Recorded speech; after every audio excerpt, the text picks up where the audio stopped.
3 years ago in 2021, Giancarlo Stanton hit better than 270 with 35 home runs and 97 runs batted in. But last year, Stanton was under the Mendoza line with only 24 home runs and 101 games played. He missed 6 weeks with a strained left hamstring after also spending 2 stints on the IL in 2022. So the big picture question, how do you unlock again the greatness that is Giancarlo Stanton? Obviously, the lower body injuries flash. Is it difference in training? Is it, we hear maybe getting leaner and lighter, or is it retooling the swing?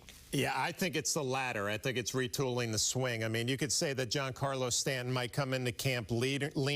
Giancarlo Stanton has been in great shape his entire big league career because he's done it this way his entire career, and he's been so big and strong that he could do it that way. At some point, you got to make some adjustments as a hitter. Proud guy, more than 400 homers in his career. He's got an MVP on his mantle. This has probably been an awful offseason for him because he's had to reflect on what 2023 was, and it was a lost season, 30% strikeout rate, and he is at his best when he takes advantage of pitchers' mistakes, except he was the one making the mistakes all of last season, straying out of the zone, looking lost up there with his swing. So Flash is right. He's going to be under the microscope in spring training, Michael. There's going to be a lot of attention on Soto and Judge and Verdugo and maybe Yamamoto. We'll see what happens on that front, but they need Stanton to produce. You heard Ausmus, the bench coach, just talk about it. Can't just be Soto and Judge. The offense has to come from other places. Well, the way I look at it, Stanton still, if he's come close to what he used to be, he's going to bat behind Soto at the number 4 spot, and then you have Rizzo next. Again, that's just me,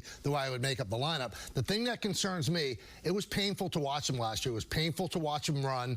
I think that everything got into his head because he knew his lower body was not right. Even when he came off the IL, he wasn't right. I mean, that one time they tried to score and was out by 30 feet, I mean, that's something that he's going to take with him into this offseason. But the thing that scares me, if you look at the advanced statistics on him, he was getting beaten by fastballs. He used to crush fastballs. So, because he knew he was getting beaten by fastballs, he started to cheat. Then he became very susceptible with off-speed breaking pitches. So, he's got to get back on that fastball. I've been told by John and by Paul all the time, one thing a major league hitter has to do is be able to hit the fastball. And Giancarlo was not able to do that last year. I thought you had some brilliant. Well, it goes back to the adjustments, right? He's got to do something to get ready to hit that pitch, Michael. I don't know if it's with his hands or his upper body or maybe a little rhythm with his lower body, but once he goes to spring training and proves he can hit velocity, everything else hopefully falls into place after that.